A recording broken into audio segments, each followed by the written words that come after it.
Welcome to the Classic Soap Operas podcast. Great to be here. We have a truly special deep dive for you today, one that actually comes directly from a listener request. Oh, fantastic. Always love hearing from the listeners. Yeah, Susie Q reached out, and she specifically asked us to explore the Stone Kate storyline on General Hospital. Ah, yes. Stone Kate's a really powerful one.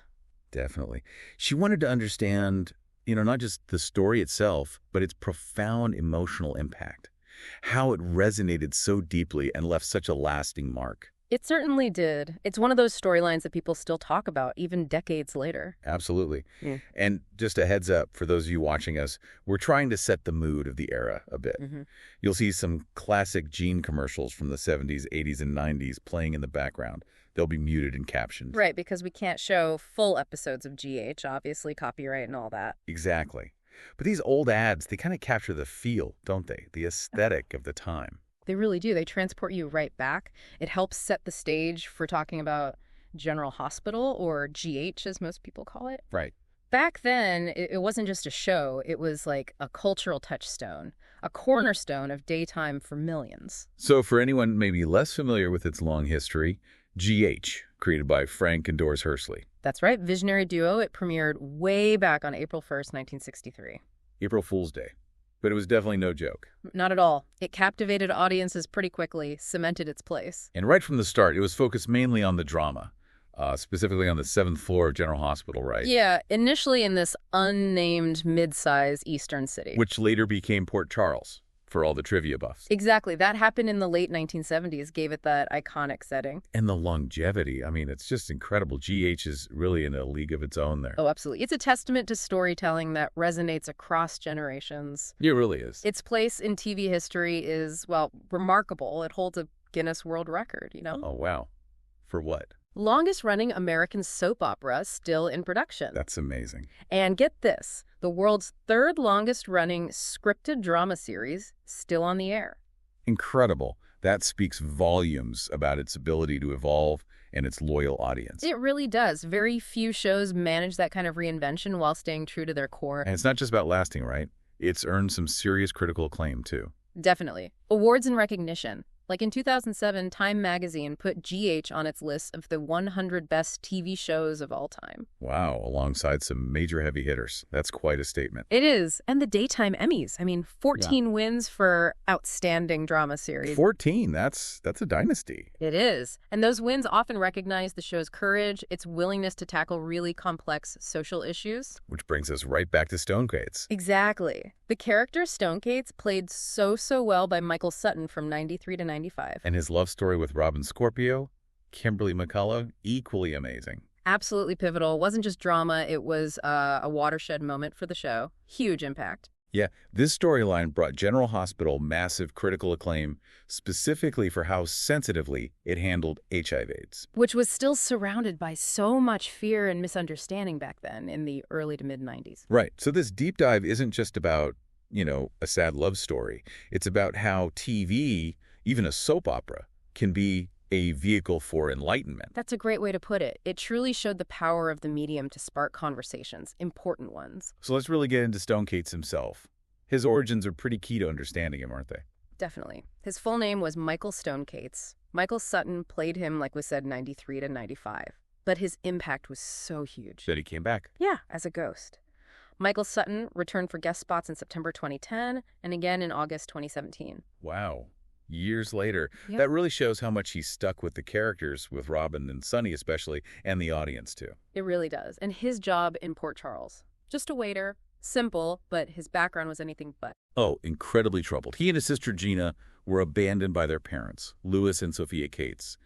Just left them. Heartbreaking, which left his older brother Jagger to try and care for them. And Jagger's probably just a kid himself, really. Exactly. He couldn't fully manage it, which led to Stone and Gina being separated, ending up in foster care. Can you imagine the trauma of that? It creates this resilience, sure, but also this deep vulnerability, this need for belonging. Absolutely. You immediately understand that core part of him, the fighter, the one searching for connection. So when he arrives in Port Charles, July 23, 1993, he gets thrown right into things. Right away. One of his first storylines involved Karen Wexler. He met her at a party, helped her out when someone slipped something in her drink. Showing that good nature he had. Yeah, totally unaware she was dating his brother, Jagger. Ah, the irony. Yeah. Classic soap opera setup. But then the living situation. This is really key. Right. He ends up living with Sonny Corinthos. Yeah, the mobster. But Sonny didn't just, rent him a room. He became a mentor, almost a father figure. That bond was huge, wasn't it? It shaped both of them, showed a different side of Sonny. Totally. That protective, loyal side, it added so many layers to Sonny's character. Their relationship was a cornerstone. And then he finally reconnects with Jagger, his actual brother. Right. Jagger, now a cop, finds him at Crystal's gravesite. Crystal was Jagger's girlfriend who had passed. A very emotional reunion, I bet, after all that time apart. Definitely. And they start trying to rebuild that relationship. Brenda Barrett was also involved in helping Jagger find him. So he had this sort of chosen family with Sonny and his biological family with Jagger starting to reconnect. Exactly, a complex web. And Jagger's loyalty was tested almost immediately. Oh, yeah. How so? Jagger saved Stone when Stone was basically forced into being the getaway driver for Frank Smith's prison break. Wow, Jagger risked everything, his job, his freedom. For his little brother, yeah. Yeah. Solidified their bond right there. Jagger later had a motorcycle accident, but he recovered, married Karen Wexler. Bringing that connection full circle, it really shows how quickly Stone got woven into the fabric of Port Charles. It really does. Which leads us right into the central love story. The one that became so iconic and, heartbreaking. Stone and Robin Scorpio. Okay, yeah. Let's talk about them. Their connection deepened pretty fast, didn't it? Oh, yeah. It wasn't just casual dating. It blossomed into this really deep, genuine love story. Very innocent, very pure. That youthful dynamic, that joy they had, it made the later stuff even more impactful, right? Yeah. Because you were so invested in their happiness. Exactly. That contrast between their young love and the seriousness of the issues it tackled was incredibly powerful. But it wasn't smooth sailing from the start. There were obstacles. Big ones. Yeah. Robin's uncle and guardian, Max Scorpio, he was fiercely protective. And he did not approve of his niece dating Stone. He saw him as a street kid, basically. Two rough, wrong connections. You can kind of see his point wanting to shield her. Absolutely. But what's amazing is how Mac's character evolved. He eventually realized he had to let Robin grow up. And he didn't just tolerate Stone. No, he grew to genuinely care about him. Deeply. He saw the good kid underneath. It really showed Stone's ability to win people over. Even the toughest skeptics, like Mac. Yeah. That makes their eventual bond even more meaningful. It really does. That shift in Mac was crucial. Then came the turning point. Intimacy and consequences nobody saw coming at the time. Right. Stone got sick, thought it was just the flu. And Robin, being Robin, lovingly cared for him, nursed him back to health, deepening their connection even more. And this next detail is just critical. It really is. Stone told her he'd been tested for HIV before, and the result was negative. So they had this assurance, this perceived safety net. Based on what they understood to be true, and on that basis, they slept together for the first time. And the source material is specific here. They used protection initially. Right, which shows they were being careful, given the info they had. But as their love grew, eventually they stopped. That decision would change Robin's life forever. Yeah. Gut-wrenching to think about. It really is. That trust, that perceived safety, leading to such a devastating turn. Viewers knew the risks, which made watching it unfold agonizing. So the flu didn't go away. No, it persisted, which prompted Stone to get tested again. Maybe he had this nagging feeling, And this time? This time, the test came back positive. A devastating blow. And then the struggle. Oh, God, how to tell Robin. The weight of that secret must have been immense. And then things got even more dramatic, didn't they? The shooting. Horrifying. Stone gets shot, and in the chaos, his blood spills on Robin. Oh, my God. His immediate reaction, pure panic, trying to wipe her clean and just running off, overwhelmed by the fear, the guilt, the implications. Viewers must have been absolutely beside themselves, just dreading what was coming. The tension was unbearable. Robin, of course, tracks him down to the motel where they first, Where it all started, in a way. Exactly. And there, he finally confesses. Tells her he's HIV positive. The vulnerability, the raw emotion in that scene, unforgettable. Just brutal honesty. And then the medical reality kicks in. Right. Dr. Ellen Quartermain steps in, orders tests for both of them. And the initial results were another twist, weren't they? They were. Stone's tests confirmed he now had AIDS, meaning the illness had progressed. Grim news back then. Where Robin's? Robin's tests, surprisingly, came back negative at first. Oh, the fleeting moment of hope. Exactly. A fragile, agonizing hope. Stone started drug therapy with Alan Quartermain. But the story wasn't done showing the reality. They had to show the truth about transmission. Unflinchingly. So a few months later, Robin retested. And this time? This time, it was positive. She was HIV positive, changed her life forever, hammered home the reality of how the virus could be transmitted. So powerful, so heartbreaking. It cemented the educational impact, didn't it? Absolutely. No easy outs. It showed the real consequences, and that diagnosis for both of them sent shockwaves through Port Charles. Impacting everyone close to them. Immensely. Let's talk about Mac again. Right. Initially furious. Understandably. Protective rage.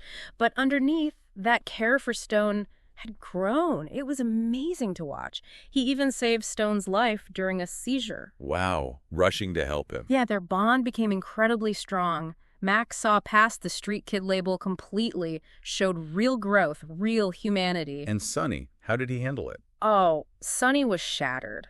Stone was like a brother to him. This loss hit him in a way very few things ever have.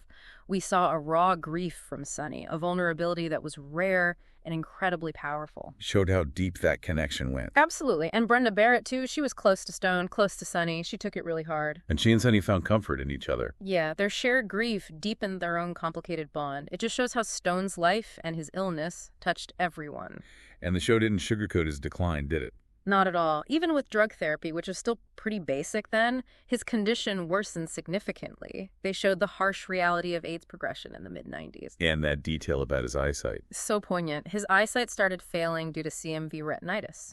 Which is related to AIDS. Yeah, a serious opportunistic infection. It often led to blindness. It was this tangible symbol of the illness taking over, the darkness closing in, made his final moments even more powerful. The final scene. Iconic doesn't even begin to cover it. Truly. He's at Sonny's penthouse. Robin and Sonny caring for him. So much love in that room. And he asks Robin to stand by the window. Yeah. And then, somehow, miraculously, despite his failing vision, he focuses, he sees her one last time. And says those words. I see you. Oh, Robin, I see you. Chills every single time. That line just gut-wrenching. Michelle Valjean, the writer, said she wrote it through the ugly cry. You feel that emotion. And Kimberly McCullough called it her finest moment as an actor. They both knew the weight of it. It elevated the whole medium. And then Stone died at 19. Just tragic. So young. A brutal reminder of the epidemic's toll back then. But even in death, his impact continued. Sonny, Brenda, Robin, they honored his wishes. The cremation, right. And the ashes. Yeah. They threw his ashes over a bridge where he'd gone bungee jumping. It was something from a bucket list he'd made. Wow. Fulfilling that last wish. A celebration of his spirit, even in grief. Exactly. It added another layer to his acceptance, his courage. Just those little details make it unforgettable. And this storyline, under executive producer Wendy Reich, it really defined an era for GH, didn't it? That commitment to social issues. Absolutely. Reich really steered the ship towards that kind of storytelling. Kimberly McCullough said it best. What did she say? Telling stories can be a vehicle for enlightenment, and yes, even soap operas can change the world. I believe we did that with the story of Robin and Stone. Powerful. It wasn't just entertainment. It was education, empathy, reaching millions daily. Demystifying HIV, fighting stigma, showing the human cost. A public forum, really. But it wasn't easy to get it on air, was it? No. Michelle Valjean mentioned head writer Claire Labine, and others really had to fight for it. Faced resistance. And some viewers tuned out. Apparently, yeah. Probably uncomfortable with the topic. But Leon was determined. It shows real courage, prioritizing the message over ratings. A bold move for daytime TV then. And the show kept his legacy alive in so many ways. Tangible ways. Like the Nurses' Ball. Oh yeah, that started around this time, right? In '94, Wendy Richen initiated it, an annual fundraiser HIV/AIDS awareness event, both on the show and in real life. So it had a real-world impact, too. That's amazing. A huge impact, and it was always dedicated to Stone. They even featured his panel from the actual Names Project AIDS Memorial quilt at the entrance. Wow. Connecting the fiction directly to the real-world memorial. And Max Scorpio made a quilt, too, remember? A Robin on a bridge, commemorating Stone and Robin's love. Beautiful. Even though the ball stopped for a while, its impact was significant. Definitely raised awareness, raised funds. And the memorials continued. In '96, Sonny, after losing his wife Lily, He donated her inheritance. to the hospital. to open the Stone Kates Memorial AIDS Wing. A permanent fixture in the hospital named after him. Wow. A lasting physical legacy, showing Sonny's enduring love and grief in a really constructive way. And Sonny also named his son after Stone, partly. That's right. Morgan Stone Corinthos. Stone's name echoing in the Corinthos family. A constant reminder. It's amazing how Stone wasn't forgotten. Soap characters often just disappear, you know. Exactly. But Stone's name still comes up regularly on the show. It's almost unprecedented. He's truly unforgotten. His memory is actively preserved. And the biggest part of that living legacy is Robin herself. Absolutely central. Robin Scorpio living with HIV for her entire adult life. That's groundbreaking television right there. Showing it wasn't a death sentence, especially as treatments improved. She's a doctor, a mother. Living her life, managing her health. Her journey has depicted the changing reality of HIV over decades. From terror to a manageable condition. It's incredible, really. And she still educates people about it on the show. Constantly. Tells new characters how she got HIV from Stone. Reinforces the educational aspect. Keeps the lessons alive. Even did it on All My Children once. Making sure Stone's story and the awareness it raised continues to resonate. Exactly. Preventing the stigma from creeping back in. And there are even those little hints. The lights flickering. Yeah. Sort of these subtle, maybe supernatural moments. When Stone's name is mentioned, sometimes the lights flicker after a blackout. Sonny and Robin wondering if he's checking in. Right, like his spirit is still around, watching over them. A sweet, comforting idea. Adds that little touch of mystical connection. And he did literally check in, didn't he? As a ghost. Right. Michael Sutton came back when Robin was kidnapped. Yep, September 2010, Stone appeared to her, urging her to stay positive, believe she'd be rescued, gave her comfort. Still her guiding light. And he appeared to Sonny, too. August 2017, Sonny was attacked, left for dead in a warehouse. Stone appeared to him then, too, providing comfort to his chosen brother. Wow. Those appearances really underline how deep those bonds were. They really do. And one final layer to the legacy. Jagger came back. Stone's brother, yeah. On the spin-off, Night Shift. Right, in 2008. And he introduced Robin to his son, also named Stone. A namesake.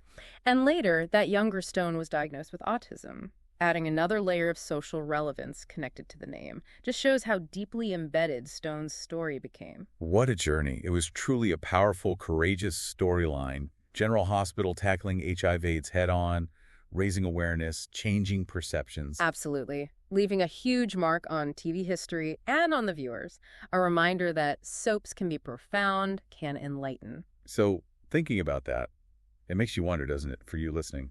What other soap opera storylines really stuck with you? Maybe changed how you saw things? Yeah, what moments left a lasting impact? We'd love to know. I really hope you've enjoyed this deep dive into the powerful story of Stone Kates on General Hospital here on the Classic Soap Operas podcast. It was great revisiting this one. So important. Definitely. If you found this insightful or thought-provoking, or maybe just enjoyed the nostalgia, please do consider liking this video. And subscribe to the channel for more deep dives into classic soap moments. Absolutely.